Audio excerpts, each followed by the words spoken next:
A man named Nagaya from Nakulapuram needed 200 rupees and approached Siri Shetty for a loan. Dear Lord, I need a loan of 200 rupees. I will repay it within 2 months. Nagaya requested Siri Shetty. I don't lend money without collateral, replied Siri Shetty. All I have is a milk cow, Nagaya informed. In that case, pledge the cow and take the money, Sirisetti suggested. Nagaya then pledged his cow to Sirisetti. Upon seeing the cow, Sirisetti desired to keep it for himself.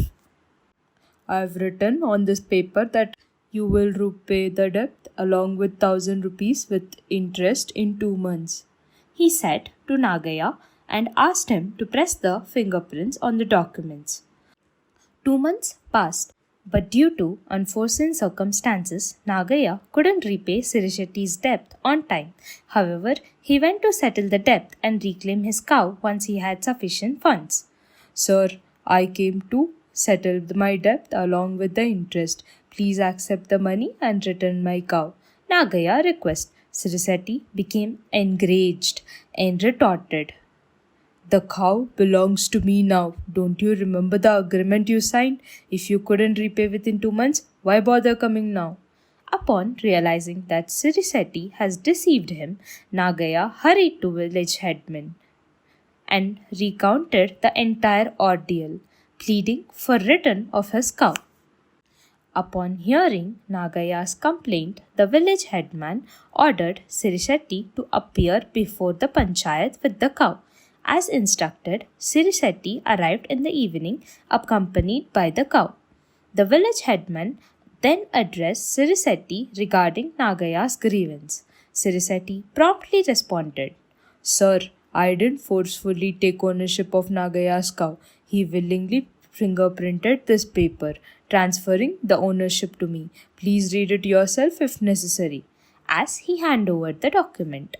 After reading the paper, the village headman noticed that it stated if the debt wasn't repaid within 2 months, Sirisetti would immediately assume ownership of the cow with Nagaya's fingerprint below. The village headman contemplated how to rectify Sirisetti's deceitful behavior and glanced at the cow, struck by an idea. How long has this cow been pregnant? He inquired. Perplexed by the seemingly unrelated question, Sirisetti replied, When it came to me. See, Sirisetti, what did Nagaya specifically mention in the paper? The village headman asked. He mentioned the ownership of the cow, but didn't specify that it was pregnant. Therefore, it's only fair that calf inside the cow belongs to Nagaya. Hand over it to him and relinquish possession of cow immediately. We have no objections, declared the village headman. Upon hearing this, Sirisetti protested.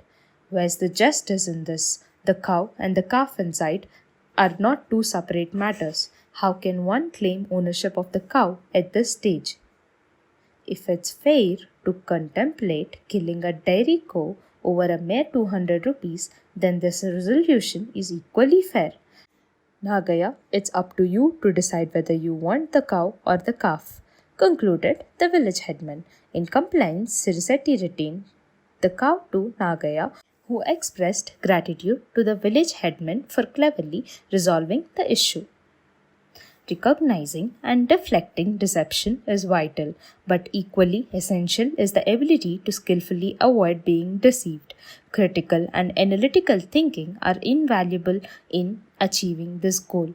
Reading books is instrumental in honing these skills. However, reliance on electronic devices like cell phone and TV should be minimized. Instead, direct engagement with people from diverse backgrounds and in varied situations is paramount. Observing and comprehending how individuals react in different circumstances is crucial. Understanding the nuances of different mindsets is essential and requires honed observation skills. Intelligence is not exclusive to a selected few. It is accessible to all, yet its development must be cultivated appropriately. Classroom lessons alone are insufficient. One must be also learning from the people and situations around them. By keenly observing the world, the intelligence naturally flourishes.